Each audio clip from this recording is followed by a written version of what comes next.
Salut les marques, salut les smarts, bienvenue dans le G1 Climax 28 Report de Catch-Up. Je suis Ringside, vous m'avez reconnu. Et c'est parti pour votre petit bulletin quotidien du plus grand tournoi de catch de tous les temps, du monde entier. Alors, on me dit que le générique est un peu long. On m'a fait ce reproche, donc si vous trouvez que c'est le cas, n'hésitez pas à le mentionner dans les commentaires. De toute façon, je pense que je vais le raccourcir, vu qu'on aura quelques jours de repos après cette émission. Donc, allez, on va pas traîner. On a 5 matchs au programme, vous savez. Comme tous les jours, pour le G1 Climax, le gagnant remporte une chance pour le titre de la IWGP. La WGP Heavyweight Championship, et ce sera au Wrestle Kingdom, évidemment, théoriquement, tout ça, et on vous rappelle que tout ça c'est un tournoi qui fonctionne au point, round robin. Alors on est dans le bloc A, et le premier match de la soirée, c'est Michael Elgin contre Hangman Page. Elgin qui est à 2 points, si je dis pas de bêtises, il a une victoire sur Yoshihashi, je crois, sur le match précédent. Et Hangman Page est à 2 points également, puisqu'il a gagné face à Bad Luck Fale suite à la disqualification de Bad Luck Fale. Alors, plutôt un bon match, on a un Hangman Page qui contre tout ce que lui envoie Elgin, y compris une powerbomb depuis le coin du ring sur la 3e corde, qui est transformée en Hurricane Rana. Dans le mouvement, c'est assez impressionnant ce move-là. Mais alors, par la suite, deuxième partie du match, Elgin il va passer à la vitesse supérieure. Il va notamment faire un joli enchaînement de 2 coups de pied, un big boot, 2 super kicks à Enzugiri à la suite, assez impressionnant quand c'est exécuté par le gros Elgin. Puis il va terminer le match sur un enchaînement de powerbomb pour la victoire. C'est Elgin qui remporte ce match fort sympathique. Un match à voir, 4 étoiles. C'était très fourni. Grosse prestation de Hangman Page là, qui impressionne. Et puis Elgin, toujours en grande forme.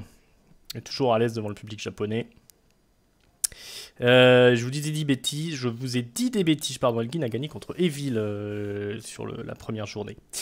D'ailleurs, Evil affronte Yoshihashi ce soir dans un match où encore une fois Yoshihashi est plus féroce qu'à l'accoutumée. Il va tout tenter. C'est lui un petit peu qui va dominer le match. On va avoir un sacré botch sur une powerbomb. Les deux vont passer par-dessus la 3e corde, emporté par le mouvement. C'est Yoshihashi qui tente une powerbomb sur Evil. Mais Evil est tellement lourd qu'il n'arrive pas à tenir la prise. Et puis les deux basculent à l'extérieur du ring. C'était assez impressionnant. C'est la chose la plus impressionnante du match qui n'était pas exceptionnelle. Bon, encore un losing effort de Yoshihashi, parce que malheureusement il perd le match. C'est bien Evil qui va marquer ses 2 premiers points grâce au Everything is Evil, son STO létal.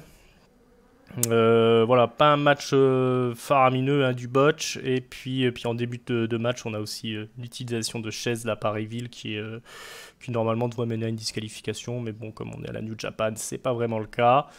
C'est toujours encore ces petits soucis d'arbitrage là, de la New Japan. Il faudra un jour s'en défaire définitivement. J'ai mis 2 étoiles à ce match qui restera pas dans les annales. Ensuite, on enchaîne avec les 2 darons, les 2 vétérans, Minoru Suzuki, qui a concédé une défaite face à Hiroshi Tanahashi sur la première journée, et Makabe, Togi Makabe, qui lui a 2 points au compteur, parce que c'est lui qui a battu Yoshihashi en fait en première journée. Donc c'est un bon slugfest des familles, distribution de bourre-pif. C'est le festival des bourre-pif. Il n'y a pas vraiment beaucoup de prises dans ce match. Il doit y avoir un moment un coup d'arpin, un DDT. Mais tout le reste, c'est que des coups de pied dans la gueule, des coups de coude dans la gueule, des grosses lariats. C'est vraiment un gros slugfest à l'ancienne. Mais c'est sympa. On s'amuse bien. Bon, si vous voulez, le début de match, c'est enchaînement de coups de coude dans la gueule à toi, à moi. Et ça dure comme ça pendant au moins 5 bonnes minutes. Ils vont se balader jusqu'à l'extérieur du ring. Makabe tient tête à Suzuki. Voilà, Makabe, c'est quand même un gros bébé, bien costaud, bien stiff. Suzuki, qui est d'habitude le psychopathe de service, ça lui fait pas peur. Suzuki va finir par utiliser des chaises pour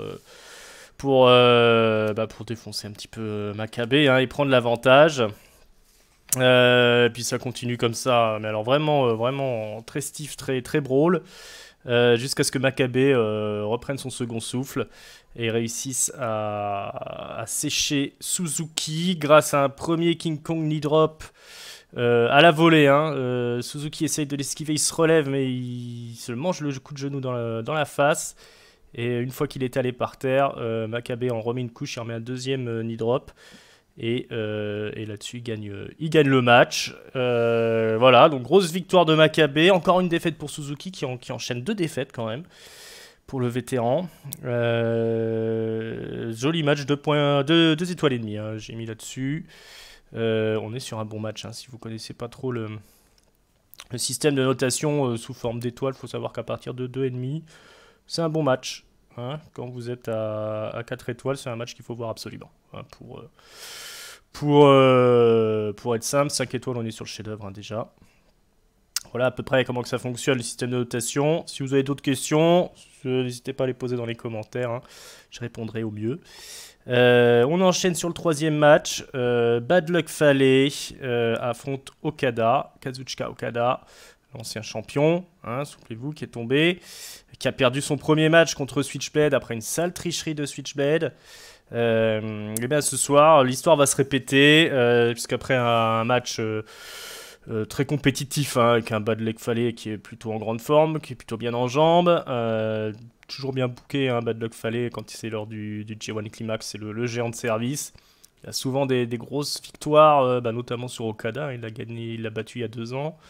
Et ce soir, il va remettre le couvert, puisque Tama Tonga va encore sortir de nulle part, placer son RKO, appelons ça un RKO, sur Okada. Et Bad Luck Fale va achever l'ancien champion avec les Bad Luck Fall, qui est en fait un crucifix powerbomb. Enfin, c'est même un crucifix, pas un crucifix powerbomb, c'est un équivalent du Razor's Edge de Razor Ramon porté avec autorité.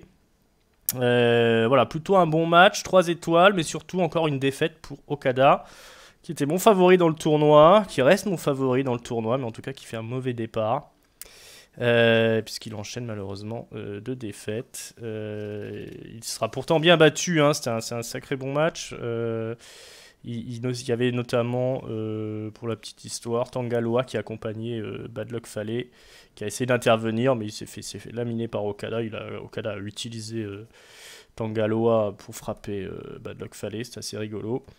Mais bon, au final c'est Tama Tonga qui est sorti de nulle part et puis qui a permis la victoire donc, de Bad Luck Fale. Et on arrive au main event de la soirée. Switchblade, le saligo de Switchblade, Jay White, affronte Tanahashi, The Ace, Hiroshi Tanahashi, le John Cena japonais, hein, pour ceux qui ne connaîtraient pas. Donc beaucoup de dramaturgie dans ce match, hein, puisque Tanahashi était blessé au genou suite à son match contre Minoru Suzuki. Excellent match de la première journée. Donc Switchblade, évidemment, il va travailler le genou, il va faire que des crasses, des étranglements des yeux, il va utiliser les barrières à l'extérieur du ring pour laminer le dos de Tanahashi. Alors, il va l'écraser plusieurs fois, là, c'était assez impressionnant. Il va aller chercher une chaise, Tanahashi va esquiver le coup de chaise, il va contrer avec un Singblade, il va être à bout de nerfs Tanahashi, il va prendre la chaise, il va vouloir frapper sur Switchblade, mais l'arbitre va le rappeler à la raison. Switchblade forcément, hein, Jay White, il en profite pour encore aveugler et s'attaquer aux yeux de Tanahashi. Et on va encore partir sur un rêve bump des familles. Low blow pendant que l'arbitre est sonné. Et on utilise la chaise pour assommer Tanahashi. Et on enchaîne sur le Blade Runner. Et puis après on réveille l'arbitre, c'est l'heure du tombé. Tanahashi qui se sera bien battu devra concéder la défaite. Voilà 2 points de plus pour Switchblade, qui a toujours dans l'idée, hein, de récupérer le contrôle du clan Chaos. dont le chef actuel c'est Kazuchika Okada. Mais voilà, il frappe fort encore une fois Switchblade. Excellent match, puisque Tanahashi, alors même Tanahashi à 60%, il est pété de partout. C'est tellement un talent exceptionnel, peut-être un des plus grands babyface de l'histoire, un des plus grands catcheurs de l'histoire, une légende du ring.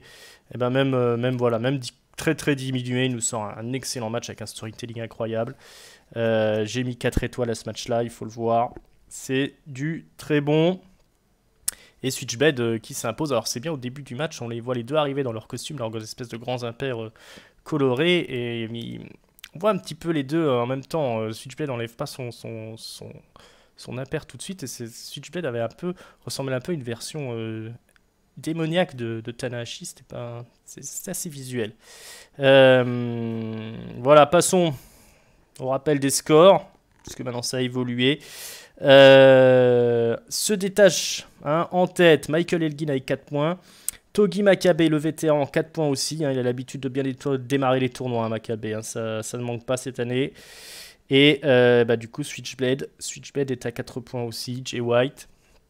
Pour ce qui est du reste, on a Evil qui a 2 points. Il a marqué 2 points aujourd'hui. Bad Luck Fale aussi passe à 2 points. Tanahashi reste à 2 points, lui. Et la grosse surprise, Okada qui est toujours à 0 points. L'autre grosse surprise, Suzuki toujours à 0 points. Et moins étonnant, Yoshihashi aussi à 0 points. Je me demande s'il est bien parti pour nous faire un 0 pointé tout au long du tournoi. Yoshihashi, un peu à la manière de Honma à son époque. Voilà ce qu'il en était de cette troisième journée, deuxième journée du bloc A. On se retrouve dans 2 jours ou 3 jours, parce que je crois que c'est le 19, la suite des opérations. Donc je vous ferai un petit résumé de tout ça. Voilà, encore une bien belle journée.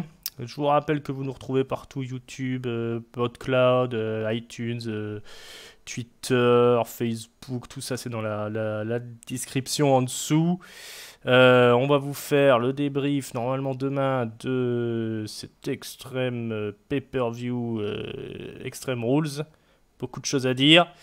Et puis on se retrouvera aussi pour les débriefs de Raw et de SmackDown et de NXT. Tout ça sur la chaîne de Catch Up. Abonnez-vous, c'est gratos. Vous pouvez aussi faire des dons. Et voilà, tout ça c'est dans la description. Et puis voilà, on a fait le tour. Je vous remercie. À bientôt. Ciao, ciao.